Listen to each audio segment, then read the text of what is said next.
যখন আমরা মিডা মিডা ওয়াজ করি তখন এরা কয় জনগণে হুজুররা খুব বালা, হুজুরটা খুব বালা। নমাজের কথা কইলে হুজুর খুব বালা, সাত আসমানের উপরের ওয়াজ করলে হুজুর খুব বালা, সাত জমিনের নিচের ওয়াজ করলে হুজুর খুব বালা, বালা ওয়াজ করে। আর যখন ওই ভাই বর্তমানের সাথে মিল্লা জায়গা তখন তারার বিরুদ্ধে দেখা হুজুরটা বালা না, হুজুর রাজনীতির ওয়াজ করে, হুজুর রাজনীতির ওয়াজ করে, হুজুর বালা না, হুজুরে রাজনীতির ওয়াজ করে। গাধার ঘরের গাধা, হুজুরে রাজনীতির ওয়াজ করে। জান্নাতের ওয়াজ করলে খুব বালা, তো যখন জান্নাতির ওয়াজ করবো, জান্নাতের ওয়াজ করলে বালা। আর জান্নাত যাইব কারা, এরার ওয়াজ করলেই কইটা দইরালায়। দুজকের ওয়াজ করলে বালা, দুজকির ওয়াজ করলেই কইটা দইরালায়। একটা কইল জান্নাত, একটা জান্নাতি, আর একটা হলো জাহান্নাম, একটা হলো জাহান্নামি। জাহান্নামক কে যাইব, ওই কে যাইব কইলেই সমস্যা, কিন্তু জাহান্নামের ওয়াজ করলে অসুবিধা নাই তো, কিন্তু কে যাইব এটা কইলেই সমস্যা। কিতা কইন আপনারা? জাহান্নামকে আল্লাহ বানাইছে কি ফিরিস্তারে দিবার লাগিয়া, না মানুষ হয়ে যাইব?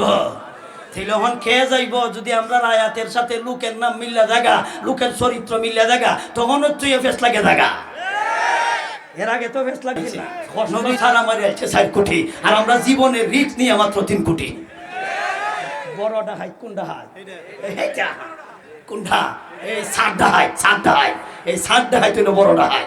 আর এরা কত জীবনের রিস্ক নিয়ে আইছে, এরা মাত্র আনছে 3 কোটি, আর হিদায় আল্লাহ হিসাব দেয়া মাই আনছে 4 কোটি। তাহলে বড়টা হাই কোনটা হাই, ইটা হাই না সাতটা হাই, এই সাতটা হাই। এই সমস্ত ওয়াজ গুড়ে লইলে আমরা হুজুররা বালা না, কিটা হই? তাহলে আমরা কেয়ার ওয়াজ করতাম, ওয়াজটা করতাম কিতা? কোরআন শরীফ এমন কোনো জিনিস আছে নিজে নাই, সবই তো আছে। তাহলে আমরা ওয়াজ করলেই যদি আপনারা কোন দেখে দেখে ওয়াজ করতাম, দেখে দেখে ওয়াজ করবো কেমনে? সর্ব অঙ্গে ব্যথা, ঔষধ দিব কোথা?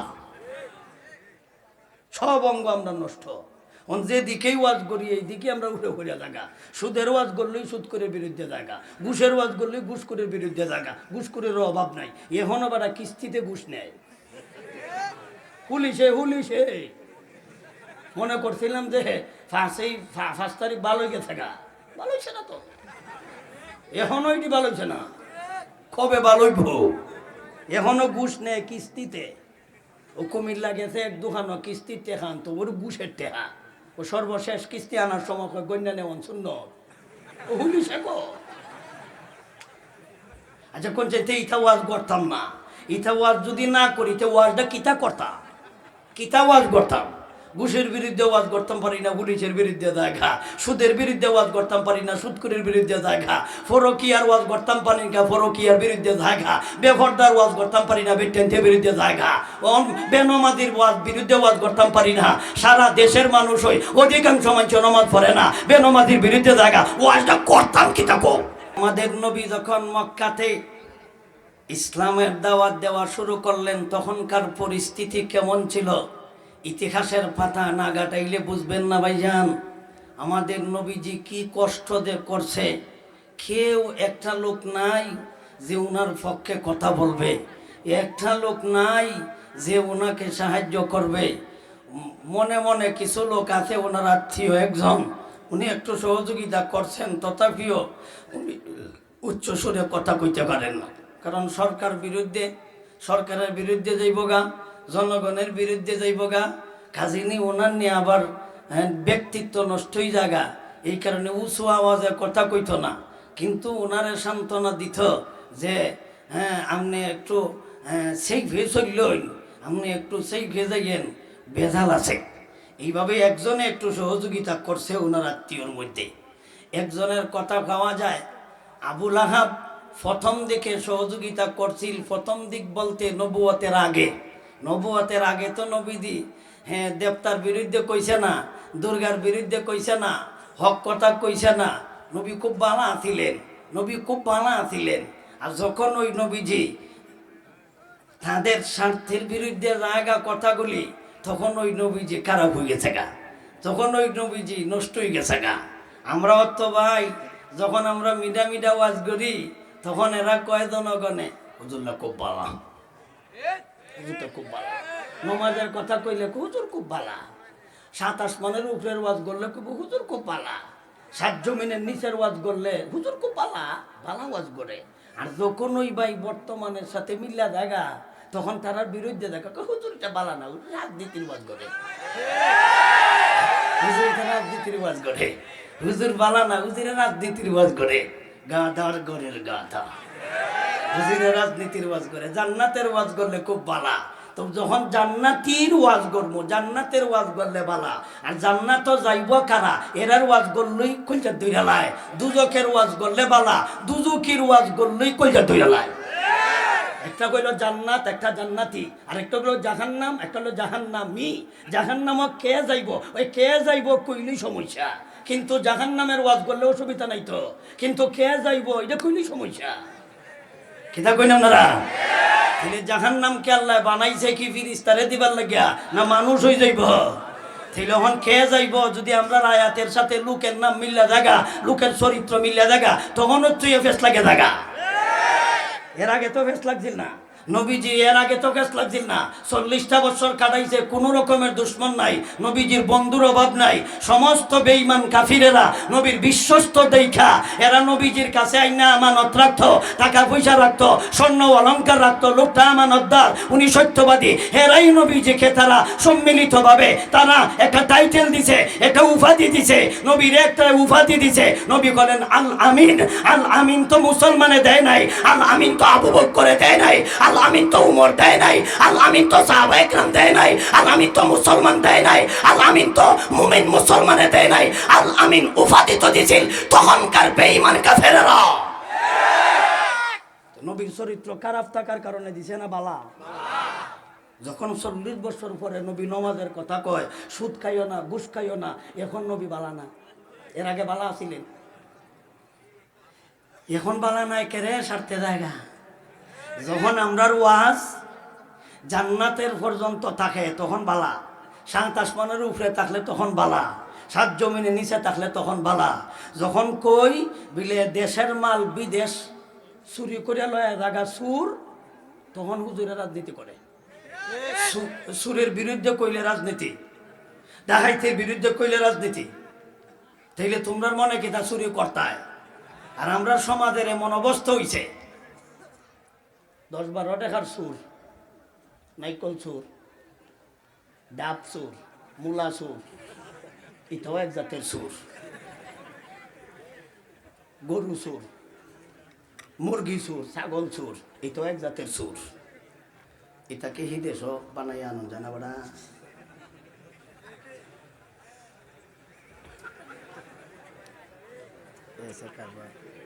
এটা হিদার বা ফালাই টালাই আনতা এমনি অন্য হুজুর রোদ একটা হুজুর বয়ে রয়েছে অফসর।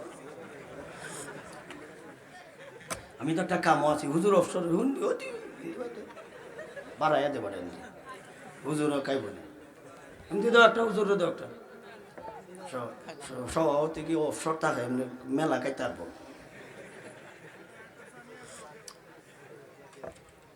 তো ওই ছাগল চোর, গরু চোর, ইডিরে মানুষের দইরা গাছের মধ্যে বান্ধিয়া, হাই রে বিচার কারে কয় বুঝা যায় দেশনি বিচার আছে।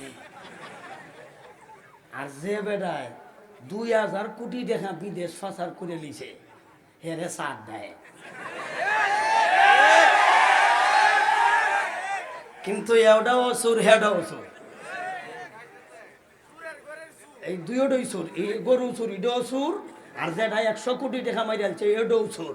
আর ইডারে মানুষে বিচার করে আর ইডারে সাথ দেয়। এই হইল আমাদের অবস্থা। আমি প্রায় সময় একটা গল্প কই, এক জাতের ডাহাইতরা চিন্তা করে দেখছে এটা গরিব গরিব মাইরা লাভ নাই, জায়গা ব্যাংক ডাহাতি টেহা জমা আছে, এখনো যায় আমগা থিয়ানো গে তারা কত জীবনের রিস্ক লইয়া গেছে। ধরা করলে তো গুলিও করতে পারে, একটা সিকিউরিটিও আছে, গুলিও করতে পারে। এই জীবনের রিস্ক লইয়া তারা ডাকাতি গেছে ব্যাংক। তারা ব্যাংকের ডাকাতি করে মেলা টেকা বস্তা বইতে আনছে। আইনা যখন তারা গরু ঢুকছে, ঢুকে যখন তারা একজন আরেকজনে কইতেছে গন্যা ভাই, গন্যা আমরা কি পরিমাণ আনছি বাচ্চা ভাই। নেতায় কইতাছে, ডাহাইতের মধ্যে একজন নেতা আছে, আপনারা এখানে একবার আমার ডাহাইতে ধরছি,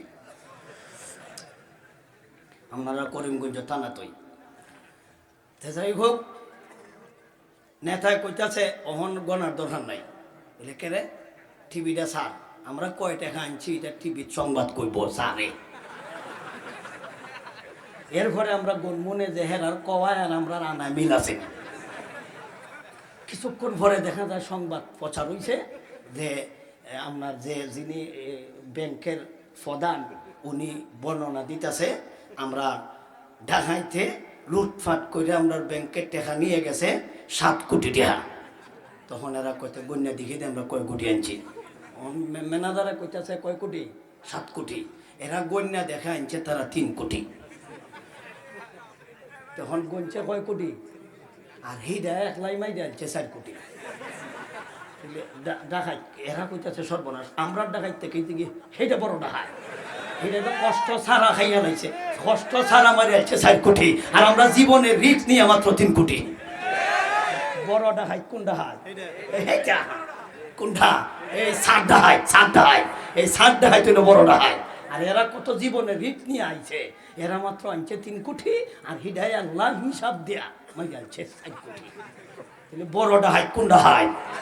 ই ডাকাই না 7 ডাকাই? এই 7 ডাকাই। এই সমস্ত ওয়াজ গুইরা লইলে আমরা হুজুররা বালা না, এটা হয়।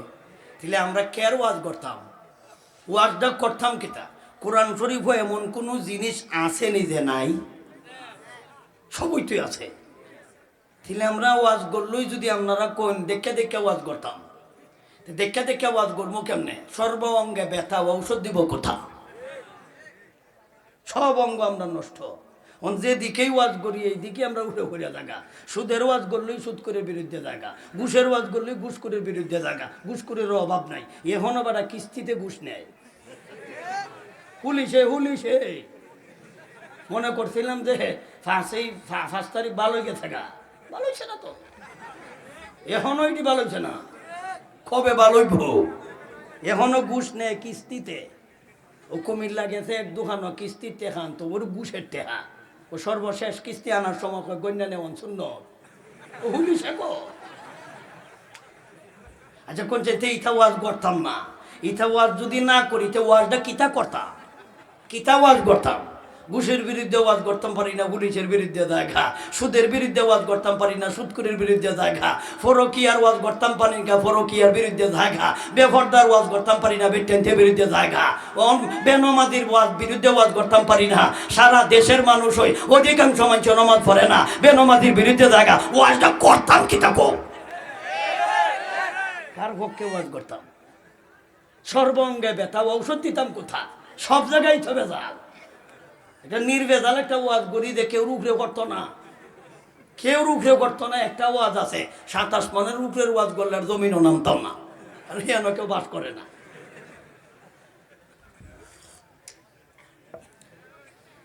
যাই হোক, আল্লাহর নবীজি তাদেরকে যতভাবেই বুঝাইতেছেন এরা তো বুঝ মানে না। কেন বুঝ মানে না? তার কয়েকটা কারণ আছে। এর মধ্যে 1 নম্বর কারণ হলো তারা শিক্ষিত। 1 নম্বর কারণ কি? তারা শিক্ষিত। মক্কার বেঈমানরা কিন্তু কঠিন শিক্ষিত ছিল তখনকার সময়। অনেক মানুষ কয় এরা শিক্ষিত ছিল না, জি না, এরা শিক্ষিত ছিল। নবীর যুগের এরা কি অশিক্ষিত ছিল না? শিক্ষিত, কঠিন শিক্ষিত। এই জাতের শিক্ষিত না, কঠিন শিক্ষিত। এরা সারা দেশের মধ্যে নাম কামাইছে। তারা কবি ছিল, সাহিত্যিকের যুগ ছিল, কবির যুগ ছিল, কবিতার যুগ ছিল, সাহিত্যিকের যুগ ছিল, বড় বড় পণ্ডিতের যুগ ছিল।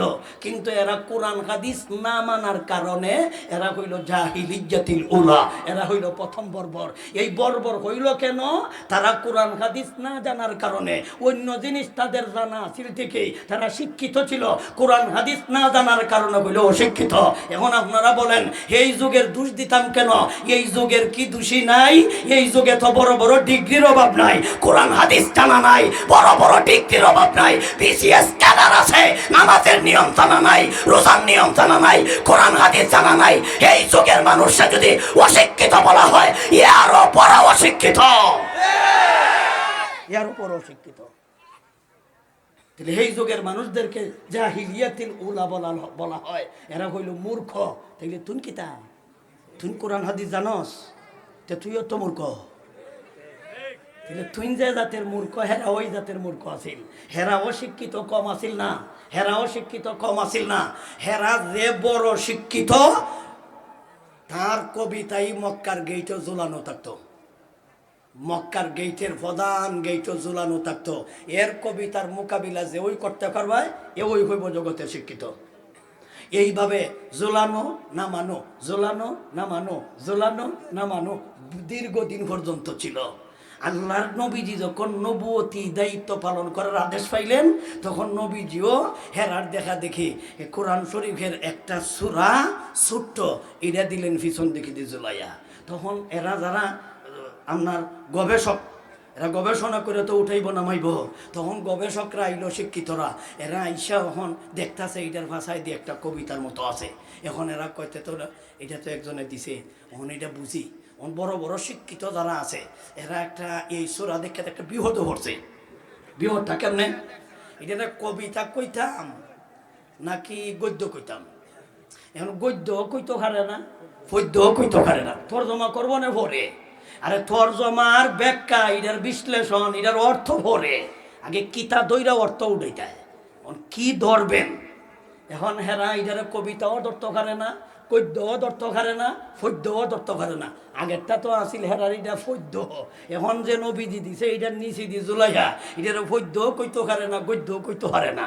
এখন কেমনে পদ্য কইতো, কেমনে গদ্য কইতো? আরবি পদ্য কারে কয়, আরবি গদ্য কারে কয়, এটা তো আপনারা আগে জানা তাহার কথা, হেরা তো এটা জানার কথা। আরবি পদ্য হইতে হইলে আপনার দুইটা মিল্লা হয় এক লাইন, আরো দুইটা ছন্দে মিল্লা হয় এক লাইন। তা হইলে 2 লাইন হইতে হইলে ছন্দ লাগবো 4টা। কয়টা লাগবো? 4টা। লাইন যদি হয় 2টা ছন্দ লাগবো 4টা, লাইন যদি হয় একটা ছন্দ লাগবো 2টা, তো হইব কবিতা। এখন রসুলে এমন একটা সূরা দিছে এটার লাইন হইল 1.5টা, লাইন হইল 1.5টা, ছন্দ হইল 1.5টা। ওহই তো বিপদ করছে, কারণ এটা 1.5টা। ইন্না আ'তাইনাকাল কাউসার এক ছন্দ, ফাসওয়াল্লি লিরাব্বিকা ওয়ানহার মোটামুটি প্রথমটা মিল লাগে জায়গা। এরপরে ইন্না শানিয়াকা হুয়াল আবতার আরেকটা লাগে মিলতে হইলে। ফোনেরা পণ্ডিতরা বিপদ করছে এই নয়, ইদারে পদ্য ধরতে পারতাছে না, গদ্য ধরতে পারতাছে না। এখন সমস্ত পণ্ডিতেরা বইল, বইয়া কইতাছে আগে এটা কোনটা দরটায় ধরো, আগে হয়তো ধরো পদ্য নাইলে ধরো গদ্য। এখন এরা কয় কিথা কইতাম, পদ্য কইতাম কেমনে, এটার ছন্দ 3টা, গদ্যই কইতাম কেমনে, এটা পদ্যর মতো। কিন্তু গদ্যও কইতে পারে না, পদ্যও কইতে পারে না, এমন একটা বিপদ করছে। ইন্না আ'তাইনাকাল কাউসার এটি রাসাকিন, ফাসওয়াল্লি লিরাব্বিকা ওয়ানহার রাসাকিন, ইন্না শানিয়াকা হুয়াল আবতার শেষে আছে রাসাকিন, কিন্তু আরেকটা আরেকটা ছন্দ এটা যোগকরণ লাগে। বড় বড় পণ্ডিতরা এরা কয় তাহলে আমরা একটা কাজ করো, নিজেরাই একটা ছন্দ মিলাইয়া মোটামুটিটা পদ্য মনে করে তর্জমা করে লাই, আমরা এটার পদ্যই বানাইলাই, পদ্য বানাইলি তাহলে আমরা নিজেরা একটা ছন্দ বানাইলাই। হেরা নিজেরা ছন্দ বানাইয়া কইতাছে কি এসেরটার সাথে মিলতেইব তো। লাইসা হাযা কালামুল বাশার, এই রাসাকিন হইছে এটা। এখন মোটামুটি ছন্দ মিলছে। এখন ছন্দ মিললা এখন হেরারটার অর্থটা কিতা, এইটার অর্থ কই মনে পড়ে, কয়েকদিন সময় লাগবে তর্জমা করতে হইলে, তফসির করতে হইলে। হেরারটার কথা কইয়া লাই, হেরার এটা যুগ কইরা কবিতা বানাইছে, তখন হেরার ইটার কবিতার অর্থ হইল এই কথা কোনো মানুষের কথা নাই। অন কি হইল, হেরা নিজেরাই কয়, হেরা ওই কয় লাইসা হাযা মিন কালামিল বাশার, এটা আসলে মানুষের কালাম না, এটা আসলে মানুষের কথা না। তখনকার সময় বেঈমান যত বড় বড় শিক্ষিত পণ্ডিত ছিল, বড় বড় সাহিত্যিকরা, বড় বড় কবি সাহিত্যিকরা, এরা বলতে বাধ্য হইল কোরআন শরীফ মানুষের কোনো কালাম না, কোরআন শরীফ মানুষের কোনো কথা না, কোরআন শরীফ মানুষের কোনো রচিত কালাম হতে পারে না।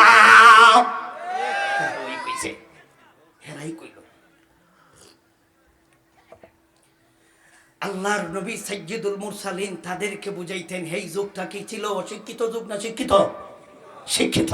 কিন্তু কোরআন হাদিস না জানার কারণে ওরা শিক্ষিত না, কোরআন হাদিস না জানার কারণে এরা অশিক্ষিত।